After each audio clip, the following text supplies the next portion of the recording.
La servitude moderne est une servitude volontaire, consentie par la foule des esclaves qui rampent à la surface de la terre.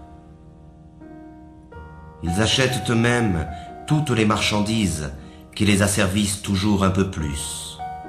Ils courent eux-mêmes derrière un travail toujours plus aliénant, que l'on consent généreusement à leur donner s'ils sont suffisamment sages.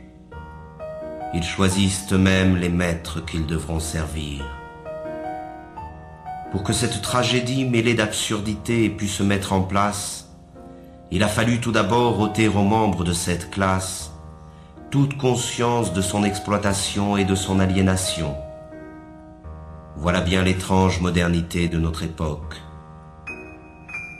Contrairement aux esclaves de l'Antiquité, aux serfs du Moyen-Âge ou aux ouvriers des premières révolutions industrielles, nous sommes aujourd'hui devant une classe totalement asservie, mais qui ne le sait pas, ou plutôt, qui ne veut pas le savoir.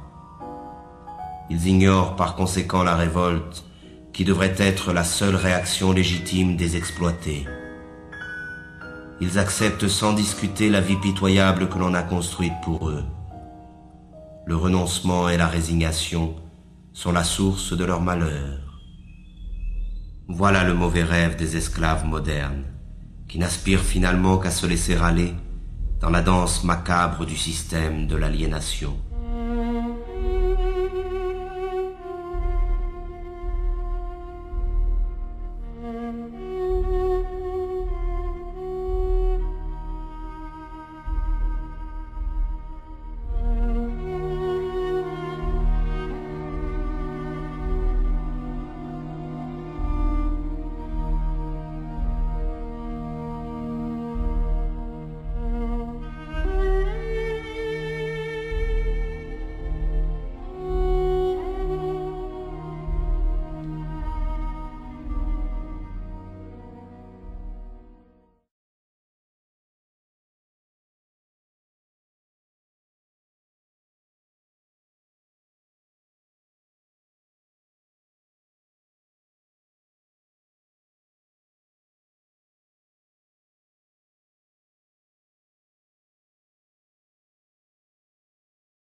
À mesure qu'ils construisent leur monde par la force de leur travail aliéné, le décor de ce monde devient la prison dans laquelle il leur faudra vivre.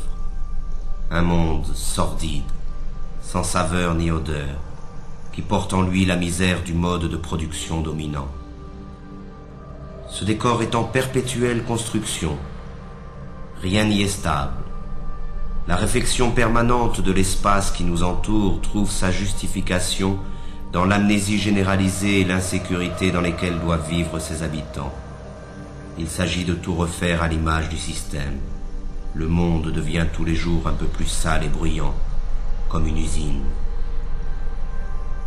Chaque parcelle de ce monde est la propriété d'un État ou d'un particulier. Ce vol social, qu'est l'appropriation exclusive du sol, se trouve matérialisé dans l'omniprésence des murs, des barreaux, des clôtures, des barrières et des frontières. Ils sont la trace visible de cette séparation qui envahit tout. Mais parallèlement, l'unification de l'espace selon les intérêts de la culture marchande est le grand objectif de notre triste époque. Le monde doit devenir une immense autoroute, rationalisée à l'extrême, pour faciliter le transport des marchandises. Tout obstacle, naturel ou humain, doit être détruit. L'habitat dans lequel s'entasse cette masse servile est à l'image de leur vie. Il ressemble à des cages, à des prisons, à des cavernes. Mais contrairement aux esclaves ou aux prisonniers, l'exploité des temps modernes doit payer sa cage.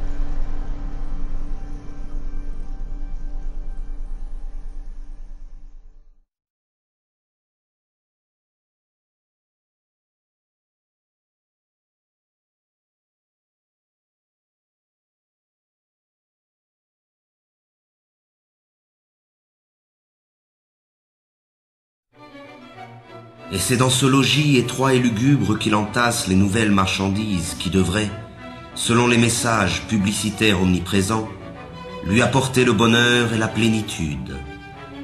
Mais plus il accumule des marchandises, et plus la possibilité d'accéder un jour au bonheur s'éloigne de lui.